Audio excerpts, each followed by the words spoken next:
وعلى آله الطيبين الطاهرين وأصحابه أجمعين. أما بعد، فقد قال الله تبارك وتعالى في القرآن المجيد: أعوذ بالله من الشيطان الرجيم، بسم الله الرحمن الرحيم. مثل الذين اتخذوا من دون الله أولياء كمثل العنكبوت اتخذت بيتا إن أوهن البيوت لبيت العنكبوت كانوا يعلمون. آمنت بالله صدق الله العظيم. بعد الحمد والصلاة نہایت ہی واجب الاحترام زینت مسند صدارت بھائی محمد مزمل سعید صاحب، دیگر معزز علماء کرام، سامعین و حاضرین، بزرگوں، دوستو، عزیز بھائیوں، عاقب صاحب نے اس دن رابطہ کیا اور میں نے ان سے کہا تھا کہ میں نے پہلے چونکہ ایک جگہ جانا ہے، بہرحال میں اپنے وعدے سے پہلے پہنچ گیا. میں نے کہا تھا کہ 10 ساڑھے 10 بجے تک انشاءاللہ حاضر ہو جاؤں گا. میں نہیں، ان بچوں کو ذرا آپ بیٹا خاموش رہیں، آپ کی سمجھ والی بات نہیں ہے نا. میں نے سورہ عنکبوت سے ایک آیہ مبارکہ کو موضوع گفتگو بنایا ہے. انسان اس دنیا میں ساری زندگی طاقت تلاش کرتا ہے، کہتا ہے کہ اقتدار مل جائے تو پھر میں جو جی چاہے کر لوں گا، دولت مل جائے تو جو جی چاہے کر لوں گا. میرا اللہ فرماتا ہے کہ اللہ کے علاوہ تو نے جو کچھ بھی طاقت اکٹھی کی ہے وہ مکڑی کے جالے کی مانند ہے.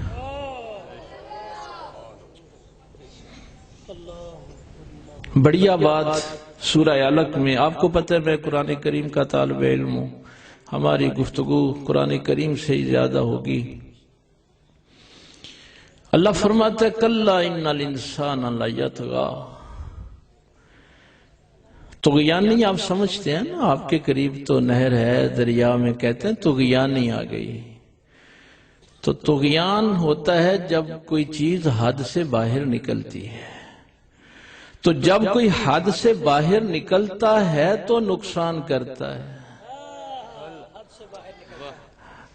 جب تک حد میں رہے گا نا نقصان نہیں کرے گا.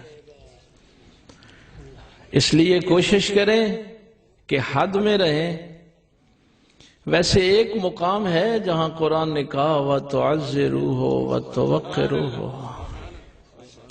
کچھ ہمارے دوست، میں چونکہ جاتا رہتا ہوں محفلوں میں، تو دونوں لفظوں کا ایک ہی معنی کر دیتے ہیں، تُعَزِّرُوهُ وَتُوَقِّرُوهُ. حالانکہ مفردات القرآن میں امام راغب نے فرمایا کہ اللہ تعالیٰ کو مترادفات استعمال کرنے کی ضرورت نہیں ہے کہ اس کے پاس کوئی کمی تھی کہ وہ مترادفات استعمال کرے. ہر لفظ کا ایک اپنا معنی ہوتا ہے. تو امام راغب نے فرمایا کہ وَتُعَزِّرُوهُ، عزت کرو. بس میں نے تفصیل میں نہیں جانا، چند جملے کہنے ہیں، اگر کوئی فالو کر پائے تو اس کی مہربانی. عزت کیا ہے؟ جو آپ حد میں رہ کے کرتے ہیں. امام راغب نے اس کی ڈیفینیشن یوں کی ہے، عزت کیا ہے؟ جو آپ حد میں رہ کے کرتے ہیں. میں نوافل پڑھ رہا ہوں تو میرے ماں باپ آواز دیں تو ماں باپ کا حکم ماننا فرض ہے. میں نوافل توڑ کے ماں باپ کا حکم مانوں گا. عزت ہے. اگر میں نے فرض کی نیت کی ہوئی ہے، اب ماں باپ آواز دیں تو میں فرض نہیں توڑوں گا، اس لیے کہ اب معاملہ اور ہے. لیکن عجیب بات ہے کہ جب اللہ کے محبوب آواز دے تو پھر فرض توڑ کے بھی جانا ہے۔ سبحان اللہ، تاجدار ختم نبوت، تاجدار ختم نبوت۔ تو فرمایا وَتُعَزِّرُوهُ، حد میں رہ کے بھی کرو، اور اگر اللہ کے محبوب کی باری آئے تو حد توڑ کے بھی کرو۔ وَتُعَزِّرُوهُ وَتُوَقِّرُوهُ۔ یہاں پہ مفتی احمد یار خان نعیمی رحمہ اللہ نے ایک بڑا جملہ لکھا، یقین جانیے میں نے پہلی دفعہ جب پڑھا میں خود بھی گھبرا گیا تھا۔ مفتی صاحب قبلہ لکھتے ہیں تفسیر نعیمی میں کہ نماز پڑھنا عبادت ہے اور کبھی کبھی نہ پڑھنا عبادت ہے، کبھی کبھی نہ پڑھنا عبادت ہے۔ تو میں خود حیران رہ گیا کہ اتنا بڑھیا عالم دین اور تفسیر میں یہ جملہ لکھ رہا ہے، تو فرماتے ہیں کہ ہاں جب مولا علی کرم اللہ وجہ الکریم کی گود میں پیغمبر کا سر ہو اور سورج غروب ہو رہا ہو، تو یہ کوئی 14ویں صدی کا مولوی نہیں بتا رہا، ہاں یہ مدینہ العلم کا جو باب ہے نا وہ بتا رہا ہے کہ پیغمبر کا ادب جب سامنے ہو تو پھر نماز چھوڑنا عبادت بن جاتا ہے۔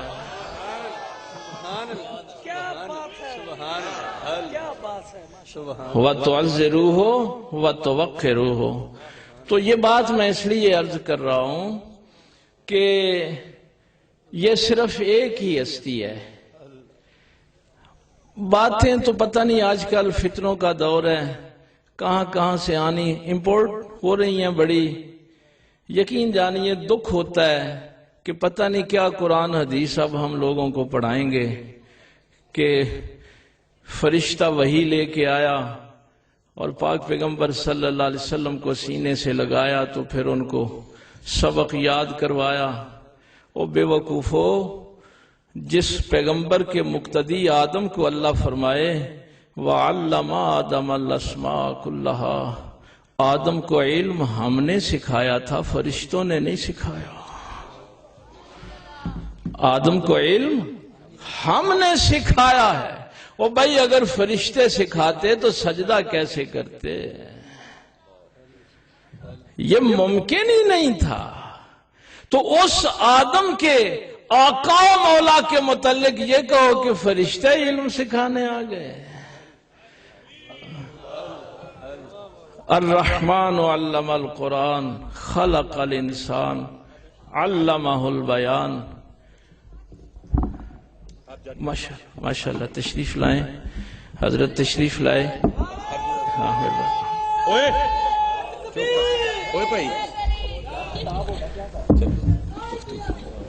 اترا در سکھوں کو تھوڑا جان، اصل میں یہ بچوں کے بس کی بات نہیں ہے نا، ہم گفتگو اور حوالے سے کر رہے تھے۔ تو قرآن کریم میں میرے اللہ نے فرمایا کہ یہ طغیان، بات ہو رہی تھی طغیان کی، کہ نقصان وہ کرے گا جو حد سے باہر نکلے گا، اور انسان کہتے ہی اسے ہیں۔ کتاب الشفا میں آپ کے ابو علی سینا نے بڑی باتیں لکھی ہیں، اور اس میں ایک بات یہ بھی لکھی ہے کہ انسان اور حیوان کا فرق یہی ہے کہ حیوان کو حد کا پتہ نہیں ہوتا، انسان کو حد کا پتہ ہوتا ہے۔ اگر انسان حد میں رہے گا تو انسان ہے۔ تو فرمایا کلا ان الانسان لیطغی، انسان طغیانی میں کب آتا ہے، کب حدیں کراس کرتا ہے، کب اس کو پتہ نہیں چلتا کہ میں نے کیا کرنا ہے کیا نہیں کرنا۔ راہ استغنا، کبھی یہ کیفیت نہ آئے کہ میں مستغنی ہو گیا، مجھے کسی کی حاجت ہی نہیں رہی، مجھے کسی کی ضرورت ہی نہیں رہی، میرے پاس اقتدار آ گیا، میرے پاس پیسہ آ گیا، نہیں۔ اِنَّ إِلَىٰ رَبِّكَ الرَّجْعَىٰ، یہ یاد رکھنا، جب تیرا رب تجھے بلائے گا تیری جرت نہیں کہ تو کہہ سکے کہ میں نے نہیں آنا۔ کیسی طغیانی، کیسا حد سے باہر نکلنا۔ تو فرمایا ہم جو آیت جس پہ گفتگو کر رہے تھے، مثل الذین اتخذوا من دون اللہ اولیاء،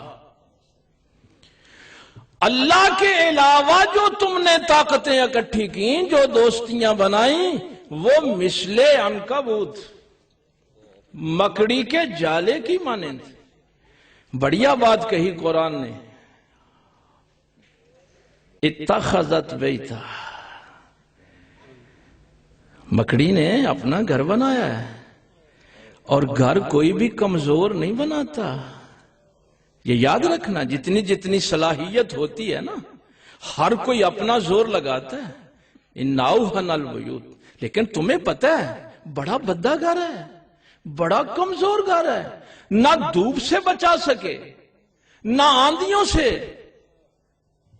نہ ٹھنڈ سے، نہ گرمی سے، ہوائیں اڑا کے لے جائیں۔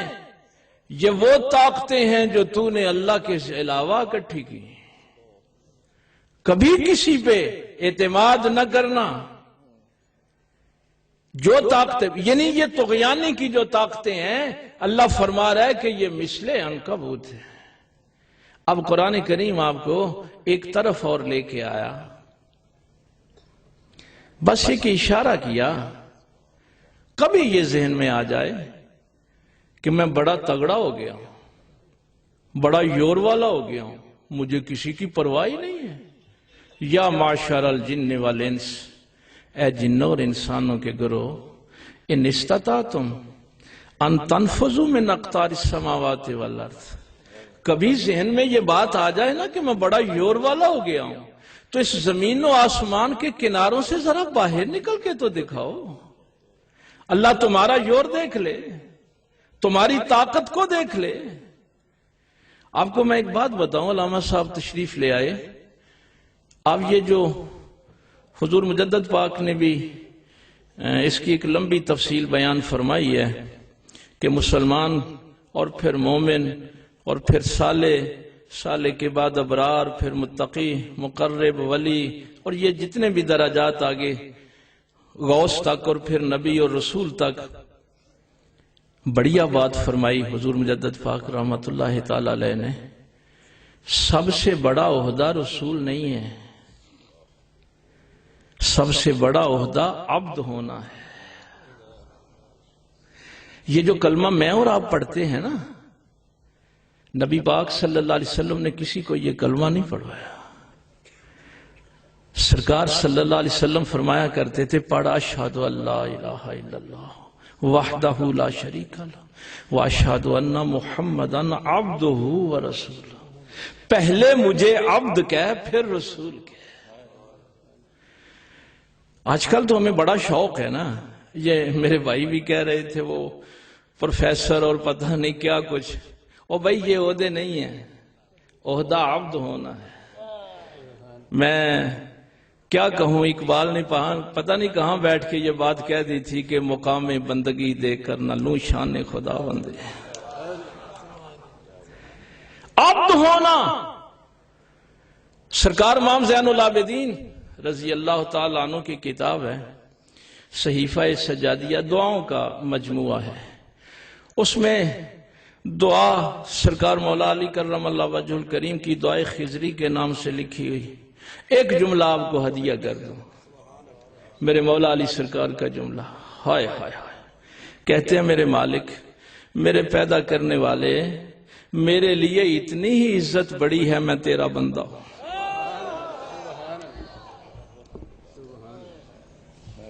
کیا عزتیں، کیا اللہ کے علاوہ طاقتیں تلاش کر رہے ہو؟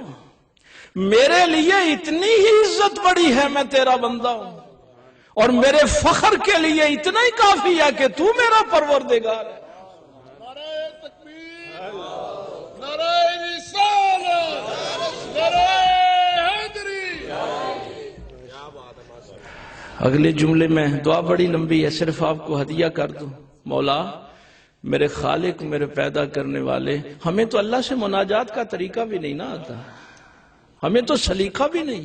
میرے مالک، میں باہر نکلتا ہوں، لوگ مجھ سے سلام لیتے، استقبال کو کھڑے ہو جاتے ہیں، یہ سب کچھ اس لیے ہے نا کہ تو نے میرے عیبوں پہ پردے ڈالے ہوئے ہیں۔ اگر تو میرے عیبوں پہ پردے نہ ڈالے تو کون میری عزت کرے، کون میرا احترام کرے؟ یہ ساری تیری مہربانی ہے کہ تو نے میرے عیبوں پہ پردے ڈالے ہو۔ تو سورہ توبہ میں میرا اللہ نے ایک اور چیز بیان فرما، میں عنکبوت شراف کو عرض کرنے لگا۔ ایک یہ طاقتیں ہیں، یہ نام ہیں، یہ کبھی تنہائی میں رات کو بیٹھ کے کبھی اللہ موقع دے یہ جملہ کبھی کہہ کے دیکھنا، میرے لیے اتنی ہی عزت بڑی ہے، میں تیرا بندہ ہوں۔ یقین جانیے کبھی کہہ کے تو دیکھنا، بھول جائیں گے آپ سب کچھ۔ کیا بتاؤں، میں ادھر شکرگڑھ فیصل آباد میں تھا 18 تاریخ کو۔ بڑا دکھ ہوتا ہے، یقین جانیے بڑا دکھ ہوتا ہے۔ ہماری حیثیت کیا ہے؟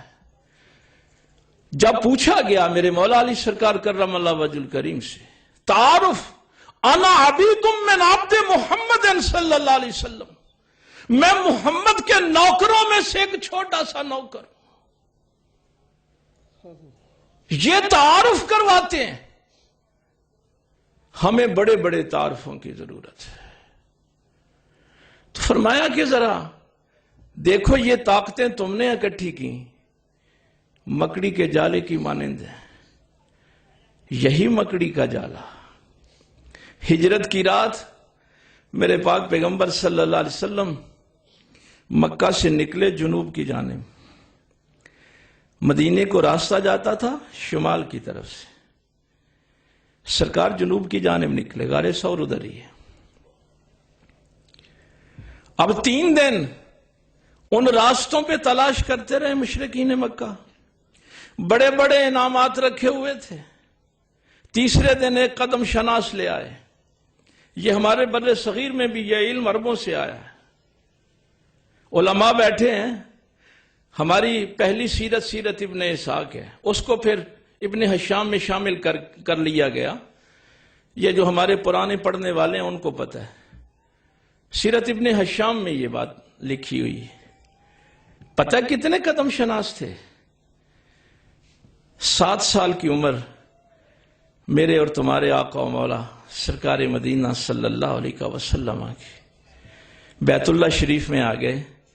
دادا جان کی بڑی وجاہت، بڑا وقار سردار عبد المطلب کا، بڑے بڑے بادشاہوں کے دل دہل جاتے تھے عبد المطلب کو دیکھ کے، بڑا وقار دیا تھا اللہ نے۔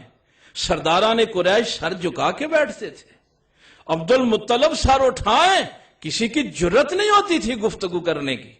اتنے میں پوتا آ گیا 7 سال کا، وہ باوقار دادا استقبال کو کھڑا ہوا، پوتے کو اٹھایا، خانہ کعبے کی دیوار کے ساتھ جو تکیہ لگا تھا وہاں بٹھایا۔ سرداران قریش نے اعتراض کیا، بچے کو اتنی اہمیت؟ فرمایا یہ بچہ نہیں، کونین کا سردار ہے، عالمین کا سردار ہے۔ عبد المطلب تیرے پاس کیا دلیل ہے؟ تو وہاں سیرت ابن حشام والے لکھتے ہیں، ایک بیٹھا تھا قدم شناس، کہنے لگا سردار عبد المطلب نے صحیح کہا، بھئی تیرے پاس کیا دلیل ہے؟ ادھر آؤ۔ سرداران قریش کو مقام ابراہیم پہ لے آیا، کہنے لگا ذرا غور سے دیکھو، بچے کے قدم ابراہیم کے قدموں سے ملتے ہیں۔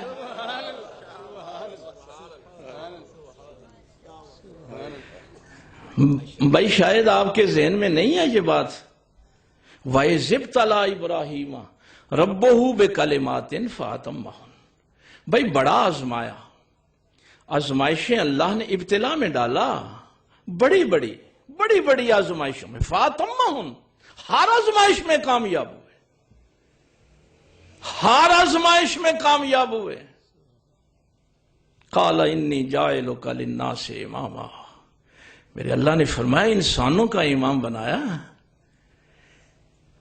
آج بھی ابراہیم کو عیسائی بھی مانتے، یہودی بھی مانتے، مسلمان بھی مانتے۔ قدم شناس نے کہا قدم محمد کے ابراہیم کے قدموں سے ملتے ہیں۔ سردار عبد المطلب نے صحیح کہا، لیکن یہ آیت کبھی پھر موقع ملا، لیکن ایک جملہ میں جاتے جاتے کہہ جاؤں۔ ابراہیم علیہ السلام، آپ کو پتہ ہے، آپ مجھے سنتے رہتے ہیں، میں قرآن کریم کا طالب علم ہوں، گفتگو تو ظاہر ہے قرآن کریم سے ہی ہوگی۔ جب کہا نا تمہیں انسانوں کا امام بنایا، قال ومن ذریتی، مولا میری اولاد، میری ذریت، میرے صاحبزادے، ہائے ہائے ہائے۔ قرآن کریم میں اور مقامات پہ فرمایا وَجَعَلْنَا فِي ذُرِّيَّتِهِ النُّبُوَّةَ وَالْكِتَابَ، تیری ذریت کو کتاب بھی دیں گے، نبوت بھی دیں گے۔ ان اللہ اصطفیٰ آدم ونوحا وآل ابراہیم وآل عمران علی العالمین، منتخب کیا ہے آل ابراہیم کو۔ لیکن یہاں بڑھیا جملہ، لا ینال عہد الظالمین، تیری نسل میں سے بھی اگر کوئی ظالم ہوا تو امام نہیں بناؤں گا۔ اور صاحبزادگی اور پیرزادگی پہ کاری ضرب لگائی قرآن نے کہ اگر ابراہیم کا بیٹا بھی ظالم ہو تو امام نہیں بن سکتا۔ یہ ہم نے کہاں سے باتیں نکال لیں؟ قرآن نے صاحبزادگی کو نہیں مانتا۔ قرآن پاک کے پاس اور معیارات ہیں، اللہ کی بارگاہ میں اور معیارات ہیں۔ تو یہ درمیان میں بات آ گئی، قدم شناس لے کے چلا، غار ثور کے دروازے پہ آ گیا۔ بڑی عجیب بات تھی، جن صحابہ کو علم تھا سارا دن بکریاں چراتے رہتے تھے تاکہ قدموں کے نشان مٹ جائیں، لیکن قدم شناس غار کے دروازے پہ لے آیا۔ اذ یقول لصاحبہ لا تحزن ان اللہ معنا، سورہ عنکبوت کی آیت آپ نے دیکھی تھی نا، اللہ کے علاوہ طاقتیں اکٹھی کرو گے تو مثل عنکبوت ہیں۔ اور ابو بکر صدیق رضی اللہ تعالیٰ عنہ کو پیغمبر فرمانا ہے غم نہ کھا، اللہ ہمارے ساتھ ہے۔ فانزل اللہ سکینہ تھا۔ بھئی سامنے، اب درمیان میں کیا، جہاں میں آپ کو لے کے آنا چاہتا تھا، درمیان میں کیا ہے؟ عنکبوت ہے، مکڑی کا جالا ہے۔ ایک وہ مکڑی کا جالا جو اللہ کے علاوہ تھا، ایک یہ مکڑی کا جالا جس کو نسبت ہو گئی پیغمبر کے در سے۔ اتبا 1000